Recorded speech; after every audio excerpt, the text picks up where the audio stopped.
Bonsoir, c'est l'heure d'Audition publique, le rendez-vous du lundi soir en direct pendant 1 heure sur LCP, Assemblée nationale publique Sénat. Avec le Figaro Live, c'est l'heure de faire le point sur les grands dossiers du moment, l'actualité chaude aussi, avec un invité qu'on reçoit pendant 1 heure et avec vos questions aussi que vous pouvez nous envoyer sur Figaro Live et que je transmettrai à l'invité qui est ce soir, Nicole Belloubet. Bonsoir. Vous êtes ministre de la Justice, garde des Sceaux.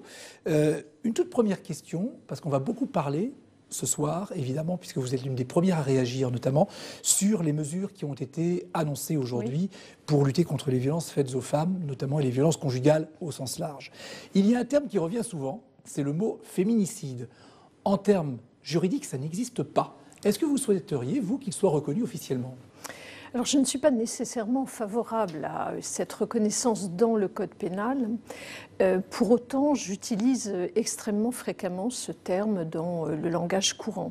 Je pense qu'il symbolise quelque chose de précis et que son utilisation est tout à fait souhaitable. Mais pourquoi pas dans le Code pénal ? Bien, parce que dans le Code pénal, d'une part, on ne distingue pas les meurtres sur enfants, sur hommes, sur femmes. En revanche, il est précisé que le meurtre sur conjoint, quel que soit le conjoint, est une circonstance aggravante. Donc il me semble que cette globalité de prise en compte du meurtre sur conjoint et d'égalité est déjà dans le Code pénal. Donc vraiment, si vous voulez, je trouve que dans le langage familier, c'est très bien. Je ne suis pas nécessairement convaincue de son utilisation dans le Code pénal. Je crois que les parlementaires doivent se saisir d'une réflexion à ce sujet. Donc on les écoutera. On les écoutera avec attention. Presque à faire des propositions sur ce sujet-là. Je crois qu'ils doivent s'en saisir, ils m'en ont fait part, donc je suivrai avec intérêt. On va accueillir maintenant Tam Tranui de Public Sénat et Brigitte Boucher de LCP Assemblée nationale sur ce plateau.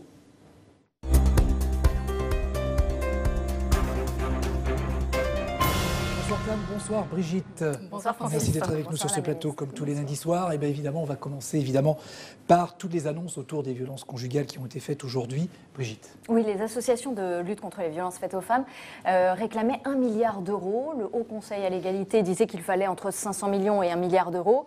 Or, vous n'avez mis sur la table que 360 millions d'euros. On est loin du compte ? Je ne crois pas qu'on soit loin du compte parce que, d'abord, comme l'a dit le Premier ministre, il y a bien 1 milliard d'euros sur les questions de l'égalité homme-femme sur plusieurs années, et 360, vous l'avez dit à l'instant, sur la question spécifique des violences conjugales. C'est une somme importante. Et je crois qu'au-delà de ces sommes financières, qui évidemment doivent être prises en compte, il y a aussi un investissement de différents ministères pour changer la réalité des choses. Et de mon point de vue, ce changement-là, changement de procédure, changement d'attitude, changement dans l'écoute, changement dans les solutions. Plus important que les moyens financiers. Je ne dirais pas plus important, mais en tout cas tout aussi important. Et la vérité, elle se fera là, dans le changement. On va aller maintenant thème par thème. Il y a 2-3 propositions qu'on a retenues. Exactement. Sur les mesures concrètes, à propos du secret médical, Édouard Philippe souhaite qu'on puisse y déroger dans des cas très encadrés d'urgence absolue. On va pouvoir et pas devoir. Si les médecins n'ont pas d'obligation, qu'est-ce que ça va bien pouvoir concerner ? Ça va concerner très peu de monde. Non, je pense que c'est une latitude qui est donnée à des médecins de pouvoir faire des signalements. C'est très important parce qu'ils voient parfois des situations de souffrance dramatiques et évidemment, ils sont liés par ce secret professionnel. Il faut en même temps être très prudent et c'est la raison pour laquelle un travail est actuellement conduit avec le Conseil de l'ordre des médecins. Ma collègue Agnès Buzyn s'y attache. On avait senti des réserves d'Édouard Philippe, c'est aussi pour cela qu'on est... Non, c'est pas des réserves. Si vous voulez, quand vous allez voir un médecin, il faut que vous puissiez avoir totalement confiance en lui, donc dans le secret professionnel, pour pouvoir lui livrer ce que vous avez à lui dire.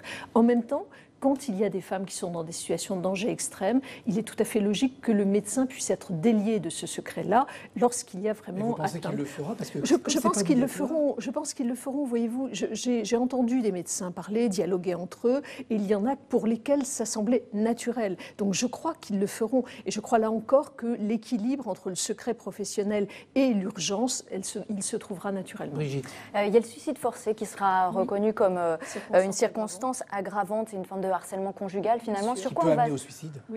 Sur quoi on va se baser finalement pour définir la notion d'emprise ?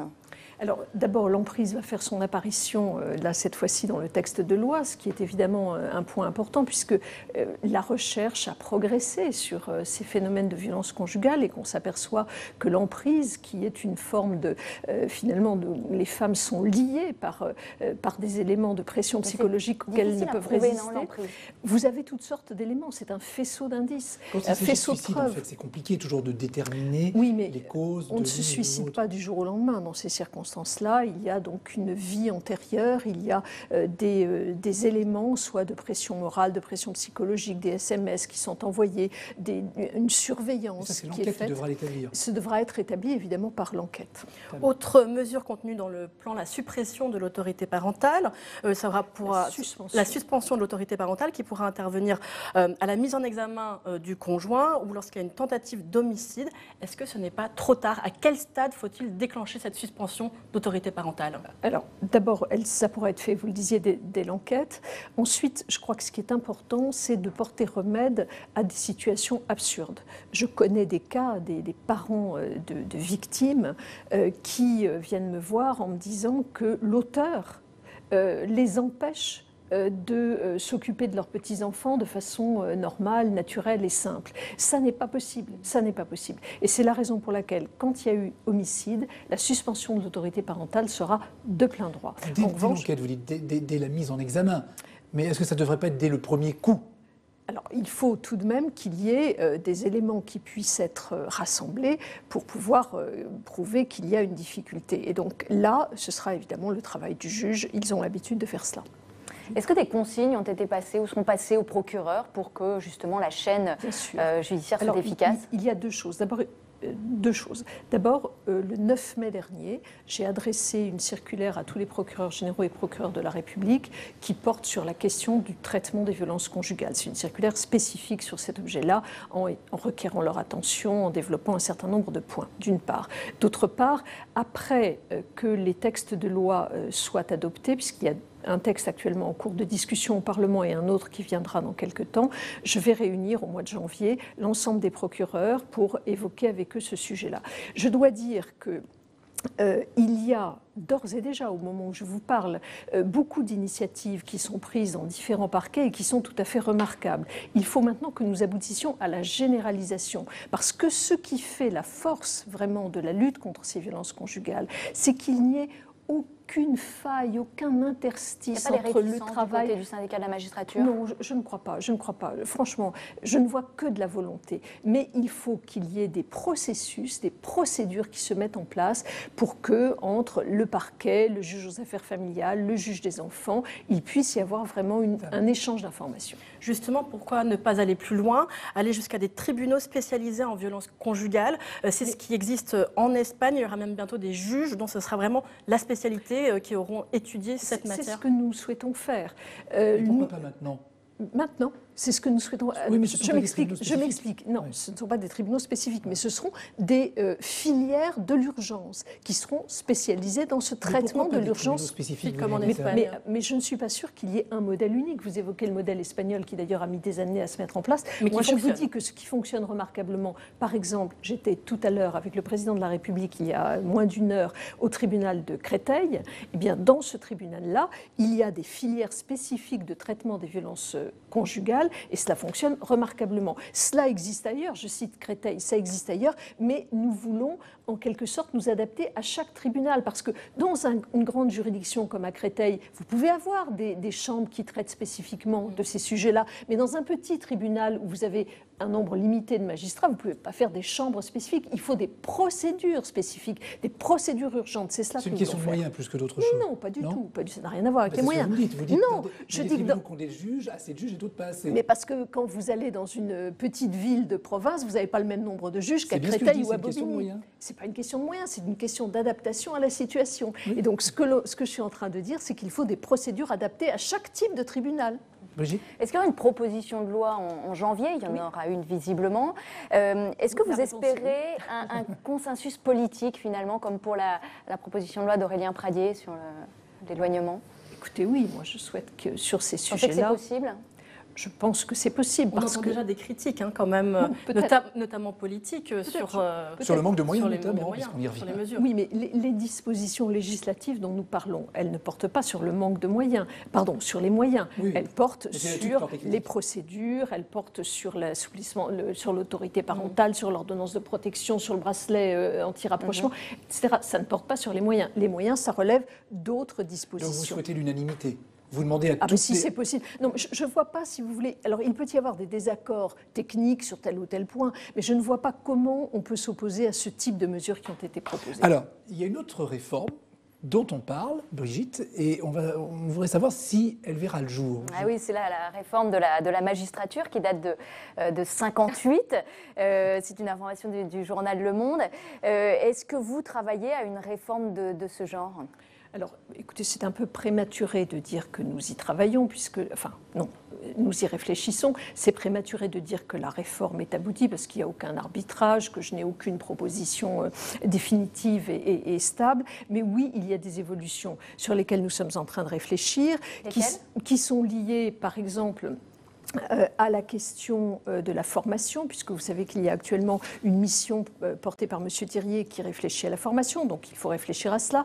Il y a également des questions qui peuvent se poser sur la durée de magistrat, la durée durant laquelle un magistrat reste dans un poste. Je trouve qu'il y a un turnover qui est extrêmement rapide. Oui, il y a des réflexions, mais c'est naturel. Et d'ailleurs, je l'avais dit moi-même lorsque j'ai présenté la grande loi de réforme de la justice. Est-ce que vous réfléchissez au fait de renforcer la possibilité de déclencher des mesures disciplinaires, c'est-à-dire de pouvoir porter plainte contre un juge? Oui.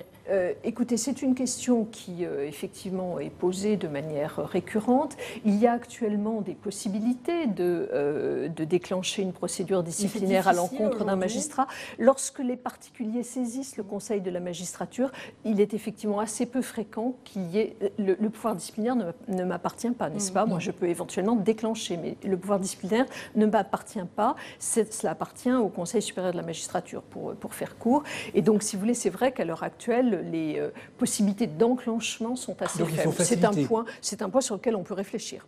Et est-ce qu'il y aura donc, juste pour une question très claire, est-ce qu'il y a un calendrier pour la réforme de la magistrature? Alors, je suis désolée de ne pas vous donner une réponse ferme là, parce que, comme vous le savez, il y a beaucoup de réformes qui sont en cours actuellement. Je pense à la réforme des retraites, nous avons parlé des lois sur les violences conjugales, je pourrais citer d'autres exemples qui sont déjà... Donc celle-ci n'est pas à l'ordre du jour pour l'instant dans un calendrier parlementaire? Disons que le calendrier parlementaire n'est pas arrêté. Si je peux le faire, je le ferai volontiers. Mais c'est pas sûr. Non. Brigitte. Il y a une réforme constitutionnelle qui semble un peu embourbée.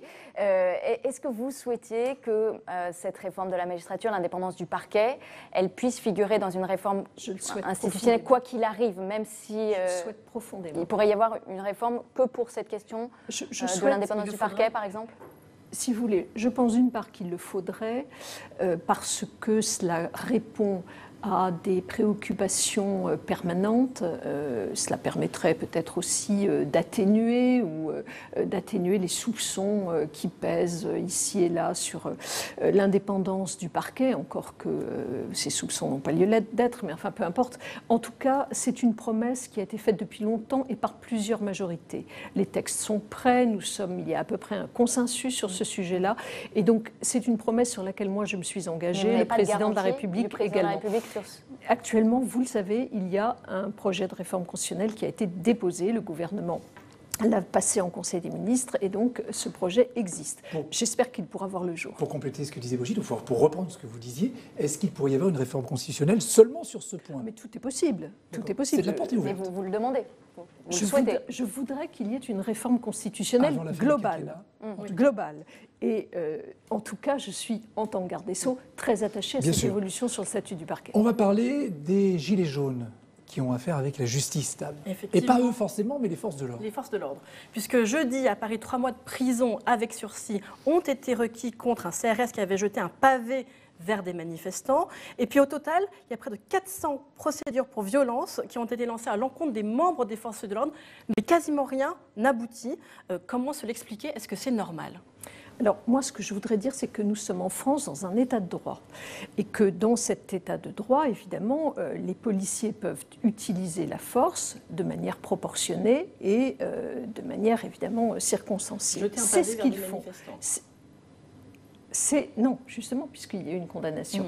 Donc, ils doivent utiliser la force, je le disais, de manière proportionnée et adaptée. C'est ce qu'ils font, et vous savez dans quelles conditions difficiles ils ont joué le rôle qu'ils ont eu toute l'année dernière.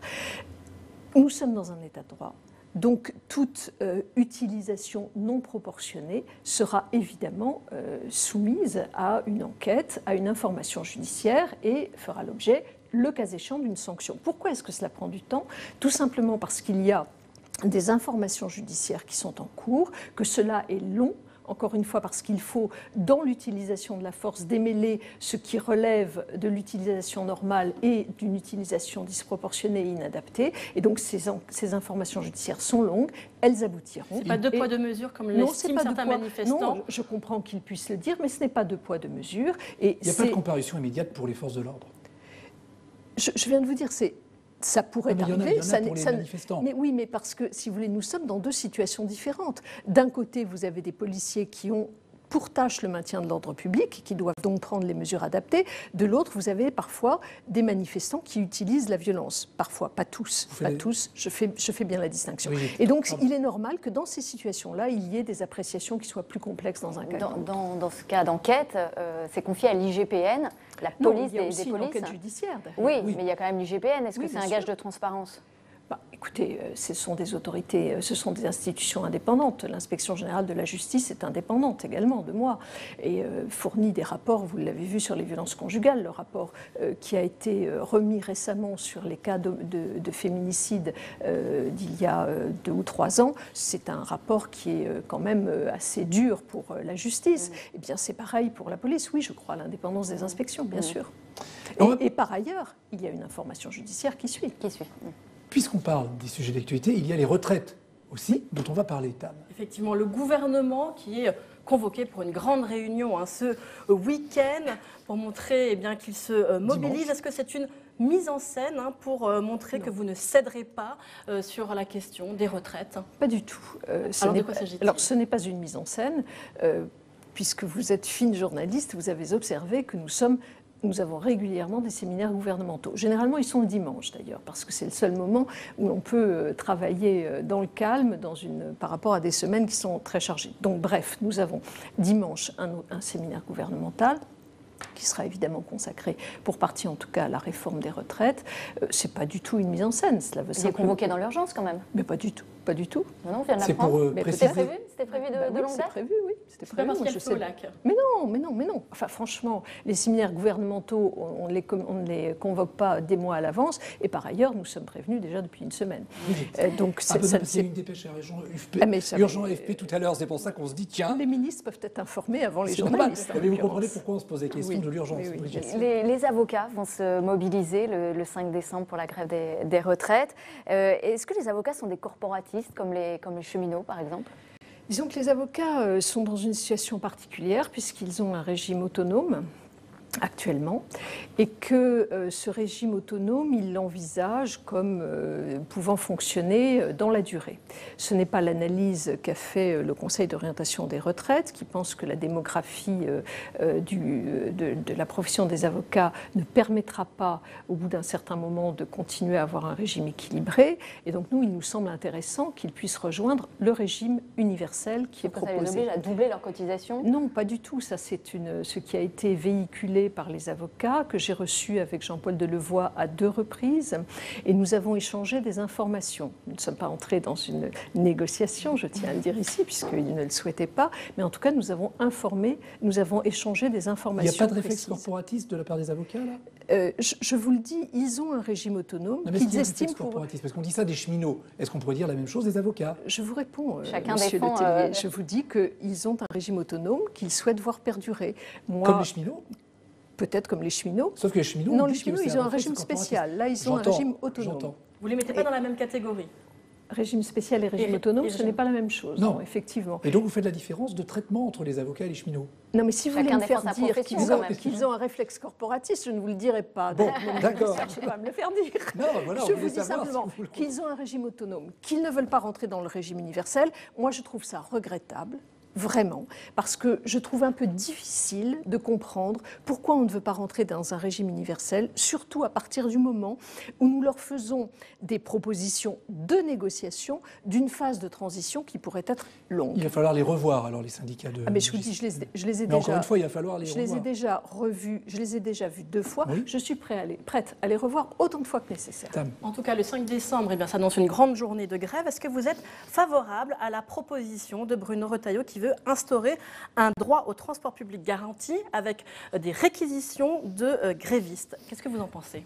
Écoutez, il y a déjà un service minimum qui est garanti. Je ne suis pas favorable à ce stade à aller au-delà. En revanche, moi, j'appelle vraiment les gens qui veulent manifester, dont je respecte pleinement le droit à manifester, à ne pas sombrer dans la violence. C'est un risque qui peut exister. Vous savez que dans les manifestations, il y a toujours des ultras. Je crois qu'il faut veiller à cela. Et sur ce que vous demandez, Tram, est-ce que ce serait constitutionnel d'ailleurs? Alors, je ne suis pas sûre, par ailleurs. Mais oui. Je n'ai pas lu la proposition, d'ailleurs, je ne sais même pas s'il l'a écrite, M. Retailleau. Il y avait déjà une proposition de Roger Karoutchi. Vous dites quoi, qu'il fait de la com? Non, mais il écrit beaucoup. C'est quoi? C'est C'est un peu politique? politique. C'est une initiative Non, politique. Quand on sait que ce n'est pas forcément constitutionnel C'est possible, par rapport au c'est droit de possible. grève. Surtout, vous ce n'êtes- sera après le vous 5 n'êtes pas sûr décembre pour que ce soit voté. Pardon. Ça arriverait après le 5 décembre. Non, si mais ça... bien entendu. Vous n'êtes pas sûr que ce serait constitutionnel? Non, je ne suis pas sûre parce qu'il y a une jurisprudence du Conseil constitutionnel sur ce type de réquisition. Je ne suis pas sûre que ce soit constitutionnel, effectivement. Une dernière question, Brigitte? Une question sur Roman Polanski. Est-ce que vous trouvez qu'il doit être extradé, qu'il aurait dû être extradé par la France? Puisqu'il est condamné aux États-Unis, on le sait bien, pour viol, et qu'en fait, il n'y a pas de prescription là-bas. Oui, écoutez, à ma connaissance, alors je me trompe peut-être parce que je n'ai pas regardé cet aspect-là des choses, je ne suis pas sûre qu'il y ait une demande d'extradition précise, et donc il faudrait que je vérifie ces choses-là. En tout cas, moi je le dis clairement, Polanski, je ne porte pas de jugement humain sur ce qu'il a fait ou ce qu'il est supposé avoir fait. En tout cas, c'est un créateur qui est tout à fait remarquable, et je trouve qu'il faut aussi savoir dissocier les deux. Une dernière question pour boucler la boucle sur les violences sexuelles ou sexistes. Marlène Schiappa avait dit qu'elle avait un souhait de voir expulser les étrangers condamnés pour violences sexistes ou sexuelles. Est-ce que vous la suivez, sachant que cette mesure a été applaudie aussi par le Rassemblement national? Oui, non, je ne suis pas le souhait de cette mesure parce qu'il existe déjà la possibilité de prononcer une peine complémentaire de la nature de ce que vous dites. Cette peine complémentaire donc peut être prononcée, mais elle est laissée à l'appréciation des juges et c'est tout à fait indispensable évidemment dans notre état de droit. C'est appliqué. Je suis en train de faire rechercher précisément le nombre de cas d'application que nous avons Pour eus, répondre à Marlène Schiappa. Non, pas pour répondre à Marlène. Je comprends qu'elle ait pu dire cela, mais ce n'est pas ma position. Ce n'est pas ma position. C'est-à-dire que sur ce sujet-là, je réponds la mesure existe déjà à titre de peine complémentaire. Elle n'est pas automatique et c'est ce qui caractérise une mesure juridictionnelle. On va libérer Tam et Brigitte jusqu'à la semaine prochaine. Merci. Merci. Et à la semaine prochaine dans l'audition publique. Merci. Parce que Nicole Belloubet, maintenant, vous allez avoir en face de vous pendant une bonne vingtaine de minutes 2 parlementaires Je m'en réjouis. qui, eux, ont d'autres questions que celles des journalistes. Vous allez voir. Merci.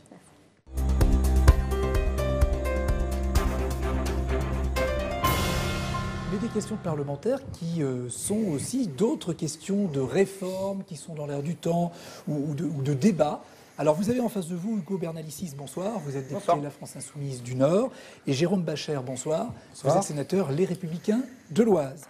C'est Hugo Bernalicis qui va commencer. Il voudrait vous interroger sur l'ordonnance de 1945 sur la justice des mineurs. Mais oui, il a fait un colloque à l'Assemblée Voilà. nationale avant-hier. Donc il Je doit vois que savoir vous plein de suivez, choses. vous suivez parfaitement mes travaux, Madame la Ministre, Absolument. autant que je suis les vôtres. Et effectivement, vous avez déposé une ordonnance mettant sur pied un code de la justice pénale des mineurs, qui d'ailleurs normalement rentre en application en octobre 2020, et il est prévu un débat de ratification au printemps prochain à l'Assemblée. Et au Sénat... Conformément à ce à quoi je m'étais engagée. Exactement. Néanmoins, depuis qu'il y a eu cette discussion, il n'y a plus de débat en ce moment. Le groupe de contact que vous aviez monté avec les parlementaires n'existe plus. D'ailleurs, je n'en faisais pas partie. Non, puisque vous aviez refusé d'en faire partie. Exactement, j'ai refusé. J'ai souhaité que le débat ait lieu normalement, dans des conditions normales, à l'Assemblée Mais nationale et l'un au Sénat. n'exclut pas l'autre, monsieur le député. Mais je crois que si, finalement, puisque le débat sur une loi de ratification, sur une ordonnance, est quand même un peu plus court que sur un projet de loi normal. La question est, avec ce texte, Pas du tout.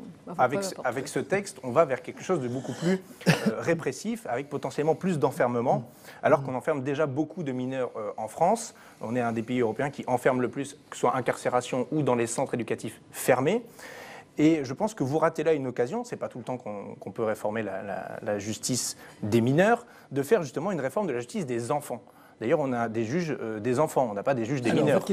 La question, c'est est-ce que vous ne pensez pas que votre choix va aller vers plus de pénal et plus de répressif, là où on aurait dû faire une réforme pénale et civile, englobant l'intégralité de la justice des enfants, et que finalement vous vous restreignez en plus par le manque de moyens à une pure et simple gestion de flux, avec vos histoires de dossiers uniques qui vont suivre le jeune ou le mineur selon vos termes. Ce que dit monsieur le député, juste pour préciser pour les téléspectateurs, c'est qu'effectivement les juges des enfants en France ont une double casquette. À la fois, ils ont une casquette civile qui va permettre le placement d'un jeune à l'aide sociale à l'enfance, d'un jeune qui est en danger. Et d'autre part, ils ont une casquette pénale qui va leur permettre de juger un jeune qui a commis un acte de délinquance. Dans la réforme de l'ordonnance de 1945, nous nous intéressons à la partie pénale, c'est-à-dire aux jeunes qui ont commis des actes de délinquance. Et effectivement, le 13 septembre dernier, le Conseil des ministres a adopté une ordonnance qui vient créer un code de justice pénale des mineurs. Ce code, il a deux objectifs très simplement. C'est d'une part, conformément à l'ordonnance de 1945, de toujours donner la primauté à l'éducatif sur le répressif. Principe réaffirmé. Et donc, ce principe est réaffirmé. Et au-delà du principe, je ne partage pas l'avis de monsieur le député Bernalicis qui nous dit qu'on va aller vers plus d'enfermement. Il a raison dans le sens où nous avons aujourd'hui trop de jeunes qui sont en détention. Il y a à peu près 850 mineurs qui sont en détention. Ce sont des jeunes qui sont, pour la plupart d'entre eux, en détention provisoire. Et c'est donc la raison pour laquelle le deuxième objectif de l'ordonnance, c'est de permettre plus de rapidité dans le prononcé de la culpabilité. Et ce sont les procédures qui sont instaurées par le code pénal que je porte et qui devraient permettre d'aller plus vite et donc de donner une réponse aux jeunes et aux victimes également plus rapidement. Et enfin non, je vais être trop longue après. Rajoutez, si vous avez une phrase encore à préciser. Non, je crois que c'est vraiment ce double aspect que nous souhaitons mettre en place. Et je dirais que moi, le ministère de la Justice a écrit l'aspect pénal et que mon collègue Adrien Taquet, en charge des enfants, est en train de travailler sur l'aspect civil. Mais c'est un problème, parce que justement, les juges pour enfants et le ministère de la Justice et vous-même auraient pu considérer ça dans un texte global, dans une logique globale, plutôt que d'opposer les deux choses ou de les séparer, de les scinder. On n'oppose pas, on formera un code de la justice des mineurs. Et il y aura le civil et le pénal. Moi, j'ai écrit le pénal. Mais si. Non, vous mettez en place un code de la justice pénale des mineurs. C'est comme ça que s'intitule votre ordonnance. L'autre partie sera le code de la justice civile. Et donc, on aura l'ensemble. Toute la pertinence de notre système, c'est d'avoir les deux mis dans un seul, et même les mains du même juge. Je suis en train de vous dire que c'est ce qu'on va faire. Et que alors vous n'êtes pas convaincu, vous n'allez pas vous convaincre ce soir. On va passer maintenant la parole à Jérôme Bascher. Jérôme Bascher voudrait revenir avec vous sur les listes communautaristes. Oui, vous avez reçu, je crois, la semaine dernière, Bruno Retailleau et Xavier Bertrand, qui sont des amis politiques chez Christophe Castaner, et ils vous ont fait part de leur inquiétude sur ces listes communautaires dont on voit le jour. Ici et là, ce n'est plus anecdotique, mais ça devient un véritable acte, je peux le dire, d'islam politique. Et non parce que c'est ce dont il s'agit, mais donc Bruno Retailleau vous a fait une proposition de texte que j'ai co-signé. D'ailleurs, je l'ai lu. Vous l'avez lu. Non, mais l'autre sera déposé la semaine prochaine. Je vous ai écouté, Madame la Ministre, avant de rentrer sur ce plateau. Donc, ce sera déposé la semaine prochaine sur le bureau du Sénat. Et on aimerait savoir un peu, au-delà des incantations, de dire « Ah oui, c'est pas bien », on a entendu le Président de la République le dire devant les maires, finalement, qu'est-ce que vous faites à part incanter sur ce sujet ? Alors, je ne crois pas que nous ne faisions qu'incanter. Nous agissons. Vous savez très bien que la difficulté de la proposition de loi de Bruno Retailleau et de ceux qui l'ont co-signée est une difficulté de nature constitutionnelle. Lui-même, d'ailleurs, le reconnaissait. Il me dit qu'il a pris des avis d'éminents juristes, et je le sais, d'ailleurs, j'ai lu des articles en ce sens. Pour autant, la difficulté de nature constitutionnelle, elle existe, puisque, vous le savez, en France, la liberté du scrutin et donc la liberté de se présenter aussi à une élection, ça fait vraiment partie des droits les plus fondamentaux. Alors, je mesure néanmoins la difficulté parce que je ne nie pas la réalité de ce que vous dites. Mais il me semble que, d'une part, il peut y avoir des vérifications qui peuvent être opérées au moment du dépôt des candidatures. On peut regarder. Très peu opérant, Madame la Ministre. Il n'empêche qu'on peut, et d'ailleurs nous allons le faire, inciter les préfets à avoir vraiment de la vigilance sur ce sujet-là. Et d'autre part, il me semble que le combat politique est un combat qui mérite également d'être mené sur les valeurs que portent ces personnes ou ces listes. Y compris donc lors d'une élection, c'est ce que vous voulez dire. Y compris lors d'une élection et y compris juste dans ce que nous faisons. Lorsque nous prenons par exemple les QRR, les quartiers de lutte, de reconquête républicaine qui nous permettent vraiment de déployer, et vous le savez, il y a une quinzaine de quartiers où on déploie énormément de forces de police, où la police travaille avec la justice de manière très resserrée, nous avons réussi à fermer des commerces qui étaient communautaires, je le dis, ce n'est etc. pas uniquement vis-à-vis de l'islam, parce que je me souviens, il y a quelques années, aux élections européennes, des listes qui vous proposaient le vol yogique. Vous vous souvenez peut-être de cela. Et tout ça, exactement, mais tout ça, ce sont des dérives sectaires et qui devraient être traitées, car cela a été payé quand même avec de l'argent public. Oui, mais vous avez raison, et je crois vraiment, quand on regarde les chiffres des fermetures de différents établissements, y compris des fermetures de cabinets de médecine prophétique, qui ont été fermés grâce au travail accompli par la police et par la justice. Eh bien, il me semble que nous sommes dans le combat politique, et cela, moi, j'y tiens beaucoup. Donc, si vous voulez, je dis vigilance. Il n'y a pas besoin de loi. Je pense qu'il n'y a pas besoin de loi, il y a besoin d'une circulaire, d'ailleurs. Nous pensons le contraire. Oui, je sais, je respecte ce que vous dites, mais je ne suis pas d'accord au nom du principe constitutionnel. Et de la liberté d'expression, parce que vous avez dit qu'il faut mener le combat, y compris politiquement. Combat politique, oui, bien sûr. Hugo Bernalicis, à propos cette fois de la commission d'enquête parlementaire que les Insoumis veulent déposer sur, ça s'appelle les obstacles à l'indépendance du pouvoir judiciaire. C'est compliqué, mais ça doit être plus simple que ça. Je pense qu'on voit à peu près là où je souhaite en venir. Je vois pas bien parce que j'ai pas reçu encore votre... Mais vous la recevrez quand vous serez convoqué pour être auditionné, Madame la Ministre. J'espère que je la recevrai avant. Ça va venir. Vous avez sans doute un constat peut-être un peu partagé avec moi, puisque vous avez, c'est l'article du Monde qui a été cité en première partie, entamé non pas une réflexion, vous avez dit, sur la question du statut des magistrats. Évidemment, on a vu passer tous le sondage sur la confiance dans la justice qui passe de 63% en 2008 à 53% en septembre, avec toutes les précautions qu'il y a à prendre avec les sondages, évidemment. Mais il y a surtout dans le détail, est-ce que vous pensez que les juges sont indépendants des intérêts économiques? Seulement 51% le pensent. Sont neutres et impartiaux de leur jugement? Seulement 47%. Et sont indépendants du pouvoir politique? Seulement 45%. Donc, je pense qu'il y a effectivement des progrès à faire. Vous avez pu le constater, il y a de plus en plus de recours aux juges. Donc oui, Madame, il y a ce paradoxe. Je souhaiterais pouvoir dérouler mon propos. Et surtout la question. Et surtout la question qui va avec. Il y a, me semble-t-il, un problème de séparation des pouvoirs sous la Ve République. Et il ne suffit pas de dire tout le temps que les magistrats sont indépendants pour qu'ils le soient. J'en veux pour preuve la question de la carte judiciaire avec les juges d'instruction, et je pense que mon collègue sénateur en parlera après. Ça n'a rien à voir avec l'indépendance. Eh ben, on le verra. Le procureur de Paris, M. Hales, qui propose de prolonger les gardes à vue le plus possible pour les gilets jaunes au mépris du code de procédure pénale, je ne suis pas sûr que ce soit aussi en toute indépendance. Et puis le dernier point, et c'est là ma question, Madame la Ministre, l'ancien procureur de Nice, M. Jean-Michel Prêtre, dans l'affaire Geneviève Leguet, qui a dit avoir changé un peu la réalité pour ne pas mettre en cause le chef de l'État, en tout cas ne pas perturber la communication du chef de l'État, Emmanuel Macron. Est-ce que vous pouvez nous dire quelle a été sa sanction suite à cela ? Alors, moi, d'abord, je voudrais quand même préciser un certain nombre de choses pour les téléspectateurs. Je vois bien j'ai lu ce sondage comme vous, que les Français n'ont pas tout à fait confiance dans la justice, pas suffisamment confiance dans la justice.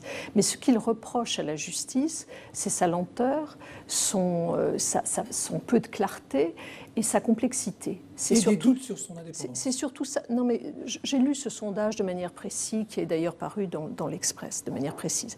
Donc, les principaux doutes, ils sont sur la lenteur, la complexité, etc. Oui, vous avez raison, et M. Bernalicis a cité les chiffres, il y a des éléments sur l'indépendance.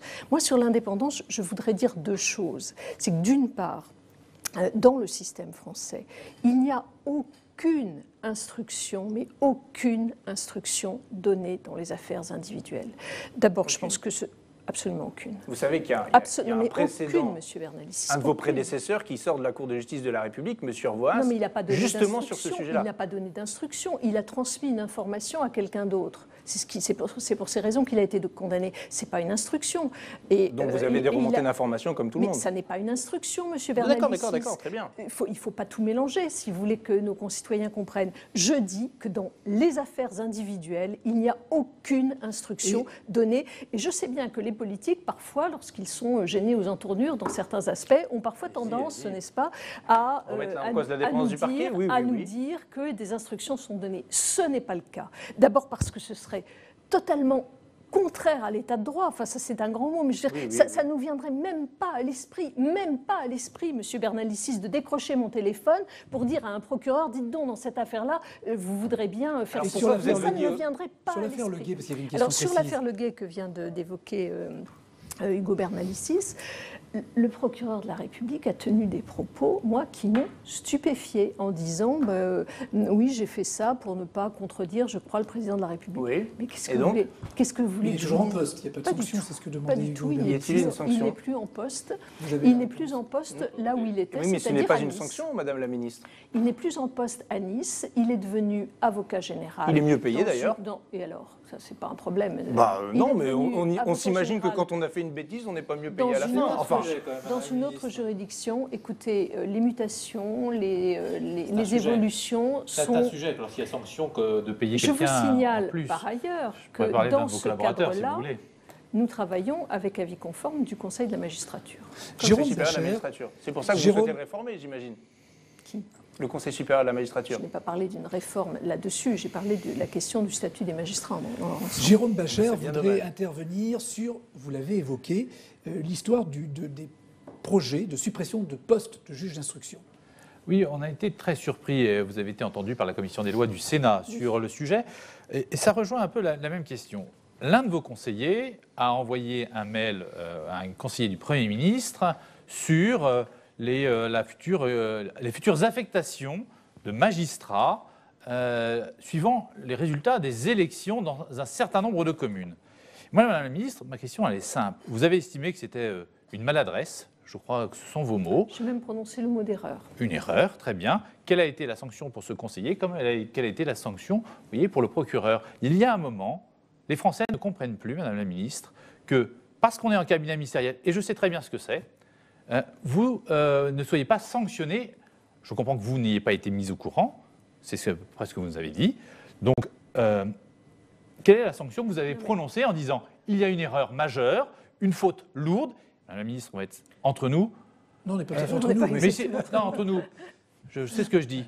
Dans n'importe quelle démocratie occidentale, le ministre de la Justice, garde des Sceaux, aurait sauté dans les 24 heures. Alors, moi, je voudrais vous dire quelque chose, monsieur le sénateur. Il n'est absolument pas question, je l'ai dit devant la commission d'enquête, et donc vous le savez parfaitement, il n'est absolument pas question qu'une décision publique, a fortiori une décision concernant l'organisation judiciaire, soit prise sur la base de critères partisans. Ça n'est pas possible, ça n'est pas envisageable, ça n'est pas acceptable, et ce n'est d'ailleurs pas, ce n'est d'ailleurs pas ce qui se fait, et oui, je crois que vous ça ne se fait pas, mais ça a été envisagé. Ça ne se fait pas du tout et ça ne se fera jamais. Ce qui est clair, en revanche, c'est que dans l'évolution de notre organisation judiciaire, qui passe, vous le savez, au 1er janvier prochain par le regroupement des tribunaux de grande instance et des tribunaux d'instance en un tribunal judiciaire. Ça se traduire également par des projets de spécialisation de contentieux entre juridictions. Et d'ailleurs, je crois savoir que dans votre département, il y a des propositions qui ont été faites. Oui. Les choses se font à peu près normalement. Voilà, ça peut également... C'est pas le sens de ma question. Non, mais je vous réponds.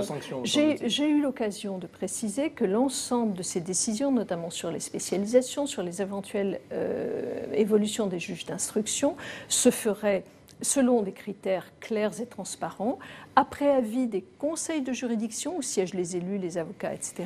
Et que tout cela se ferait dans la plus grande transparence. Pour revenir à la question, la confiance de la justice, c'est aussi la sanction. Est-ce que le conseiller à l'origine de la note susdite a été rappelé à l'ordre ? Très clairement, il est important, quand on travaille dans un cabinet depuis 2 ans et demi, avec des gens qui travaillent, vous le savez, énormément, puisque nous sommes 10.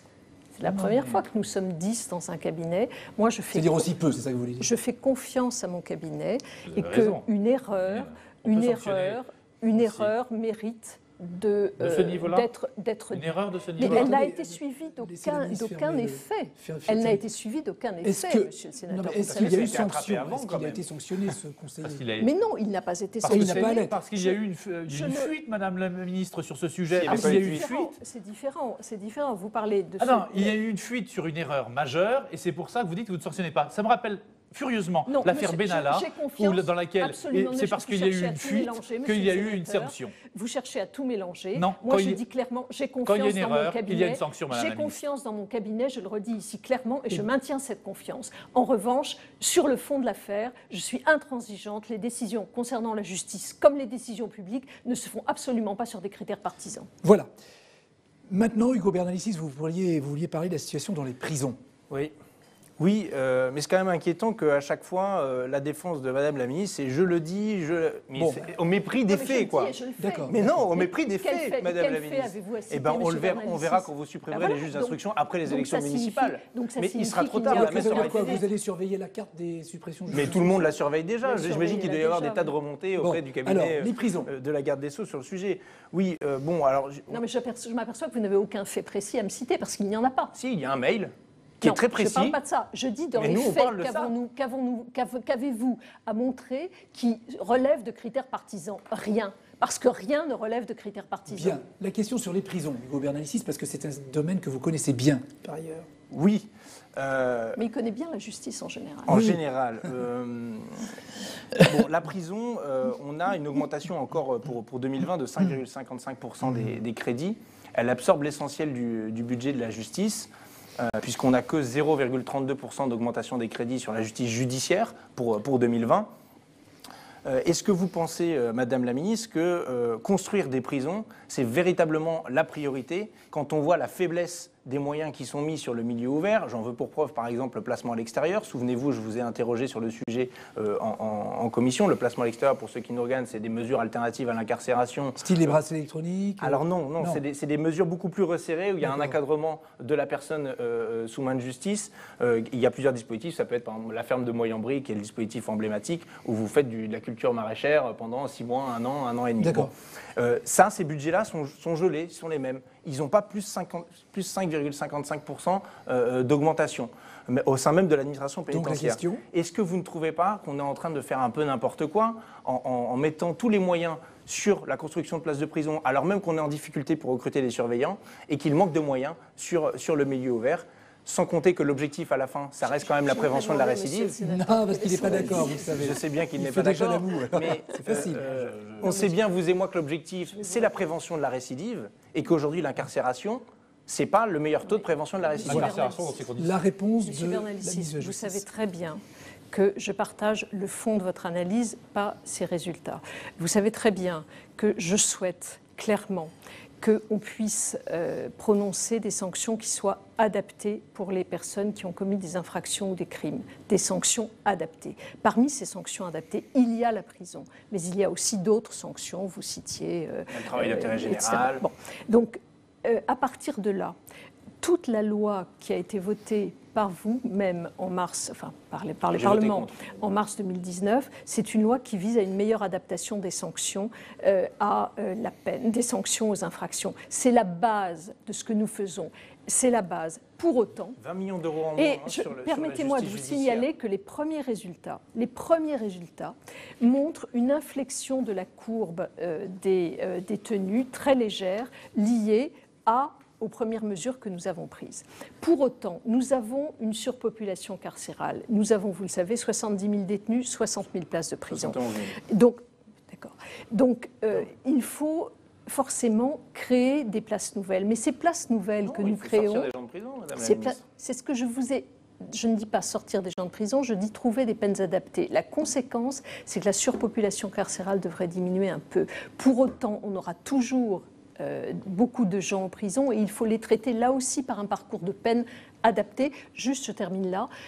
Les places de prison que nous créons sont des places qui doivent permettre une meilleure réinsertion sociale. Juste une petite Lorsque question, nous parce que vous créons... avez évoqué quelque chose, vous dites ça pourrait permettre de réduire Mais oui. la population carcérale. Est-ce qu'il y a un objectif chiffré ou quelque chose Moi, d'évalué? mon objectif... Déjà qu'il y ait des places de prison créées, parce que Mais c'est déjà, nous non, créerons, attendez, nous créerons et non pas nous créons. Mon objectif, Là-dessus, vous avez c'est d'avoir ces peines adaptées. Autrement dit, c'est pas de dire tout le monde va en prison. Non, mais il n'y a pas un objectif chiffré, c'est ça que je veux dire. Non, on a une étude d'impact Qui est de que les députés connaissent, qui devrait être une diminution de 8 000 personnes en détention. Mais Mais ça donne une idée. ça donne une idée. C'est mal Sur- embarqué sur parce que 70 l'inflexion 000. très légère de la courbe, elle ne suit pas pour arriver à 8 000. À Bien. moins 8 Elle 000. est très légère parce que la loi n'est pas entièrement entrée en application, il n'y a que quelques mesures. Tout le Donc, monde attend nous les décrets, créons madame la 15 ministre. Vous êtes 000 au courant quand places même de que tout le monde attend prison. les décrets. Nous créons les 15 000 Pour places le 1er de janvier. prison. Je vous laisse Monsieur finir. Bernalicis, vous mélangez tout. Non, non, le mais décret qu'on attend, finissez, c'est de la parce qu'après, on procédure va passer. civile, Je ça sais n'a bien rien que à c'est- voir. Alors pourquoi vous coupez la parole pour dire quelque chose qui n'a rien à voir avec ce dont nous parlons? C'est tout de même extraordinaire. parce que- Finissez votre Je phrase et après c'est reviens. Jérôme Bachelard. En disant que nous essayons de construire des places de prison qui permettent un parcours de peine qui réellement permettent l'insertion. Et parmi les places de prison que nous créons, sur les 15 000 que nous devons créer, nous allons d'abord ouvrir des structures d'accompagnement vers la sortie, c'est-à-dire des structures qui prennent en charge les détenus en fin de peine pour leur apporter tous les éléments en matière d'emploi, de logement, de santé, pour qu'ils puissent se réinsérer plus facilement.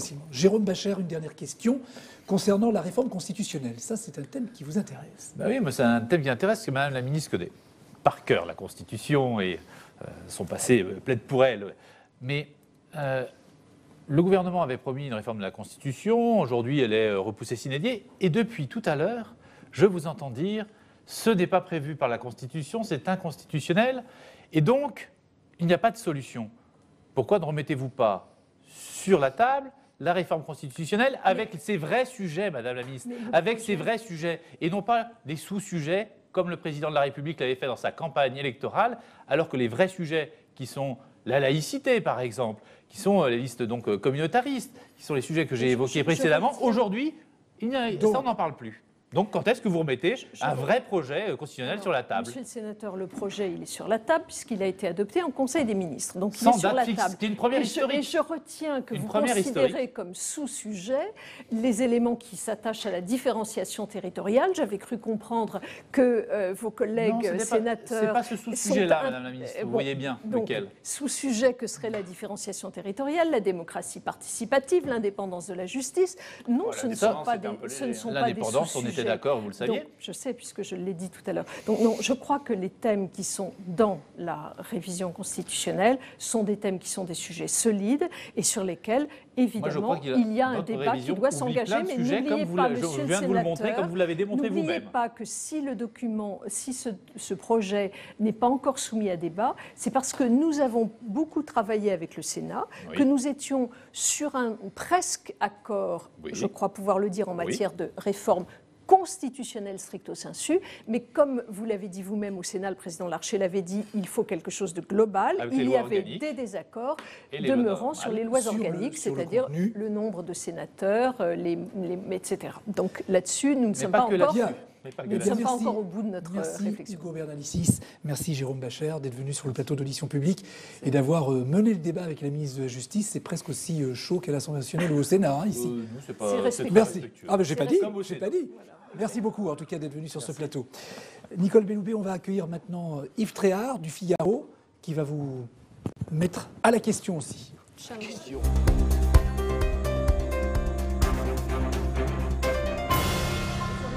Bonsoir Vous, Francis. au moins, vous avez votre voix. Oui, j'ai ma voix. Bonsoir Madame la Ministre. Bonsoir, monsieur. Qu'est-ce que vous êtes autoritaire? Ah oui? Ah, vous ne vous laissez pas marcher sur les pieds, si je puis me permettre, face à un ministre de la République. Mais vous avez une autorité naturelle qui fait que c'est difficile de pouvoir vous piéger. Alors je ne cherche pas à vous piéger. Je crois à ce que je dis. C'est vrai. Il y a un sujet que vous n'avez pas évoqué et qui est quand même le sujet principal sur lequel la justice est très critiquée et qui explique peut-être le mauvais sondage que la justice reçoit aujourd'hui, qui est un sondage qui montre que la justice finalement est le moins aimé des services publics dans notre pays quasiment. C'est l'exécution des peines. Pourquoi les peines en France sont mal exécutées ou pas exécutées? Ça se compte en dizaines de milliers. Alors, je n'ai pas évoqué ce sujet parce que bon, ça ne s'y est pas prêté. Ça ne s'est pas prêté, mais je suis là pour faire le balai. Oui, je ne sais pas si c'est la raison pour laquelle les Français aiment peu la justice, enfin peu, non, je ne sais pas peu, mais pour lesquels il y a cette interrogation sur la justice. Ce qui, par parenthèse, c'est vraiment mon premier souci, vraiment, notamment sur, pas l'exécution des peines, sur la question des délais, sur la question de la complexité. Bien, je reviens à votre question. Sur l'exécution des peines, je crois que vous avez raison. C'est-à-dire qu'une des difficultés qui a été constatée et qui a été la base de la réflexion de la loi du 23 mars 2019, c'est précisément que les Français ne pouvaient pas croire dans les peines puisqu'on prononce 1 an et demi de prison et que jamais la personne ne va en détention, parce qu'il y a une transformation de la peine, un aménagement de sa peine. Et c'est précisément ce que nous avons voulu faire dans la loi de réforme pour la justice. Nous avons dit aux magistrats... Vous avez un objectif ? Ah ben j'ai un objectif clair, c'est que quand mais je ne sais pas si c'est chiffré, pardonnez-moi, j'ai un objectif clair, c'est que nous avons juste dit 2 choses. Quand la prison peut trouver, quand il peut y avoir une autre réponse que la prison, il faut le faire. Mais quand une peine de prison est prononcée pour 1 an, il faut qu'elle soit exécutée. Et donc la loi a changé en ce sens. 100%. Bien sûr. C'est la promesse du président de la République. Absolument. Absolument. Alors, et ça aura lieu. Donc quelqu'un qui sera condamné à 1 an ira en détention. D'accord. Alors il y a une grande réforme, on en a parlé un petit peu, la réforme des retraites. Vous allez voir le Premier ministre dimanche, j'espère pour vous, vous allez le voir avant.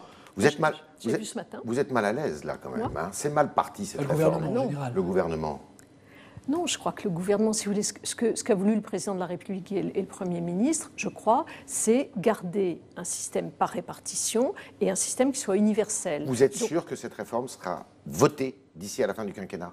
Écoutez, moi j'en suis sûre.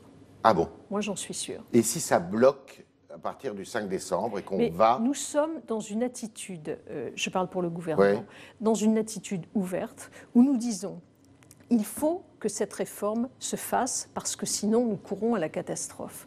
Cette réforme, pour qu'elle ait lieu, nous proposons, je le crois en tout cas, un système universel par répartition. Elle vous convient, qui est plus juste. Moi, elle me convient dans ce qu'on a, établi aujourd'hui. Si on reculait l'âge de départ à la retraite... Laissez-moi terminer, parce qu'il y a des choses qui ne sont pas arbitrées. C'est quelle? Précisément cela. On a un rapport du corps qui nous dit... l'orientation des retraites, je vous dis. Merci beaucoup. On a un rapport du corps qui nous dit en 2025, il y aura entre 7 et 17 milliards de déficit. On ne peut pas construire un système de retraite sur la base d'un système qui ne serait pas équilibré financièrement. Donc vous allez reculer l'âge de départ à la retraite. Donc il y a plusieurs hypothèses. Ces hypothèses, elles ont été évoquées par le Premier ministre. Soit on diminue les pensions, il n'en est pas question. Soit on augmente les cotisations, il n'en est pas question, puisque nous, ce qu'on veut, c'est précisément valoriser le travail. Donc, il faut jouer sur la question soit de la durée de cotisation, soit d'un âge pivot, soit de la clause du petit-fils. Il y a plusieurs... Et ça, c'est en discussion. Et c'est de cela dont nous allons parler. Et c'est ça... Ça vous irait, vous qui êtes plutôt une femme qui vient de la gauche, de reporter l'âge de départ à la retraite? Écoutez, moi, je considère qu'à partir du moment où le président... Vous étiez au Parti Socialiste il n'y a pas très longtemps. Il n'y a pas très longtemps. Et j'en suis fière. Vous avez raison. Je le note. Donc, moi, le président de la République a dit on pourra toujours partir à la retraite à l'âge de 62 ans. Donc ça reste l'âge de départ à la retraite. Après, je ne sais pas si c'est hypocrite. Moi, je ne sais pas si c'est hypocrite que de dire, après tout... jusqu'à 63, 64 ou 65 ans, vous pouvez partir à la retraite, etc. Il y a plusieurs solutions. C'est ça qui, juste un mot, c'est ça qui est en cours de concertation. Madame la garde des Sceaux, vous êtes tous d'accord à l'intérieur du gouvernement sur cette réforme? On en débat. J'ai Et- pas le sentiment quand même. Moi, je crois qu'on sera tous d'accord. J'ai regardé un petit peu et j'ai lu ce que disaient les ministres qui viennent plutôt de la droite, Darmanin, Le Maire. Ils disent pas tout à fait la même chose que vous. Ils sont plus Faut y aller jusqu'au maintenant. boutiste. Il faut aller plus loin. Mais qu'est-ce qu'ils disent? Qu'est-ce qu'ils disent de Bah, différent? eux, ils sont pas contre le report de l'âge de départ de l'âge à la la retraite. Si vous voulez, c'est des modalités différentes pour aboutir à un même résultat. Alors, eux, ils ont constitué un petit groupe, là, Le Cornu, Darmanin. Ils viennent de la droite. Et vous, pourquoi vous n'arrivez pas à constituer un petit groupe de gauche, là? Mais cher monsieur Tréhard, vous ne savez pas ce que je vais faire en vous quittant. Ah! Une Ça information. m'intéresse de savoir ce que vous faites le Dites-nous, soir. non, mais Eh dites-nous. ben, j'ai un Non, non, dîner. non. Un dîner avec des Non, gens de mais très gauche? sérieusement. Très sérieusement, non. J'ai un dîner avec mes collègues ministres régaliens. Voyez-vous. Oui. Ah Oui. oui, ils ne sont pas tous de gauche, donc. Ah. Si, M. Castaner, il vient de la gauche. Je ne sais pas.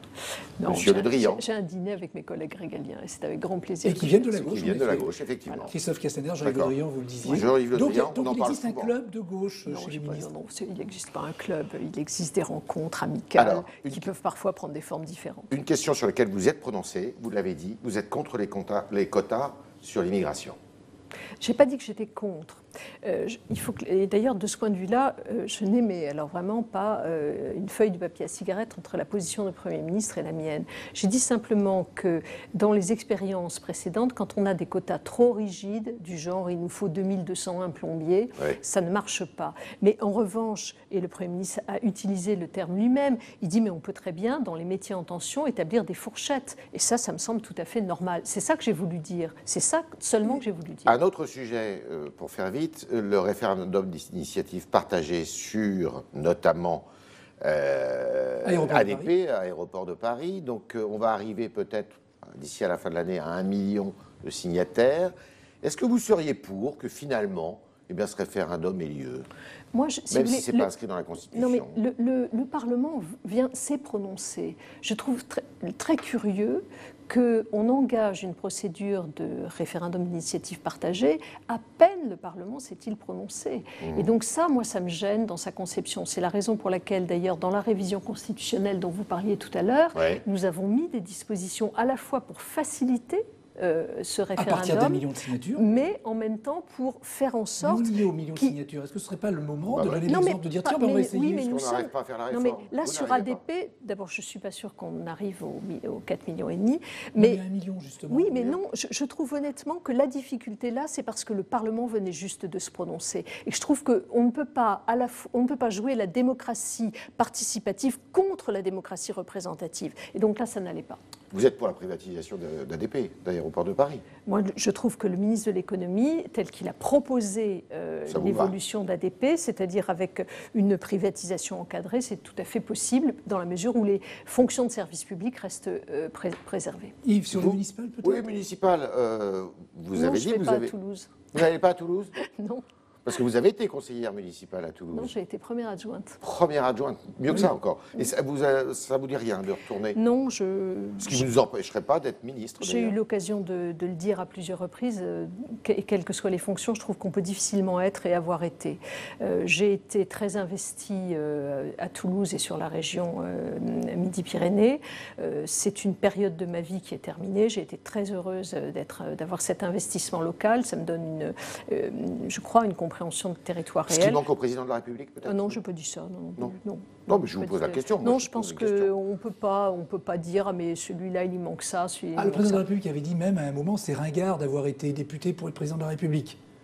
Non, mais c'est pas ringard non plus, heureusement. Mais il c'est l'avait une dit. expérience qui, pour vous, a été importante, Capital. personnellement. Capital. D'accord. Une toute dernière question. j'ai- Yves. Alors, toute dernière question, c'est très simple. 2022, il y a des sondages qui circulent, vous n'y êtes pas, vous n'êtes pas indifférente. Marine Le Pen, Emmanuel Macron, 55% pour Emmanuel Macron, 45% pour Marine Le Pen. Pour Marine Le Pen, si le cas de figure se présente, ça veut dire que ça se rapproche, que l'écart est de moins en moins important. Ça ne vous inquiète pas, ça? Ce que je vous disais tout à l'heure, moi je crois... D'une certaine façon, ce n'est pas l'échec de votre Allez, politique. réponse. finalement. Mais non, mais ce n'est pas l'échec politique. Je crois à l'action politique.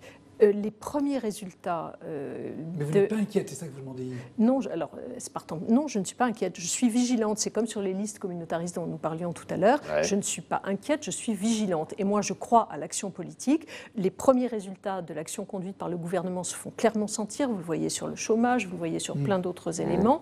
Et donc, je crois qu'il y a des résultats positifs. Et moi, je suis certaine que le président de la République engrangera ces résultats. Et pourra se représenter. Oui, bien sûr. Vous le souhaitez? Oui, clairement. Merci. Merci. Nicole Belloubet, c'est la fin. Merci Yves. Merci. C'est la Merci fin de votre audition publique. N'oubliez pas que vous pouvez retrouver cette émission sur Figaro Live et sur les comptes Twitter de LCP, Assemblée nationale et Public Sénat. Bonne semaine, merci et à lundi prochain, 19h en direct.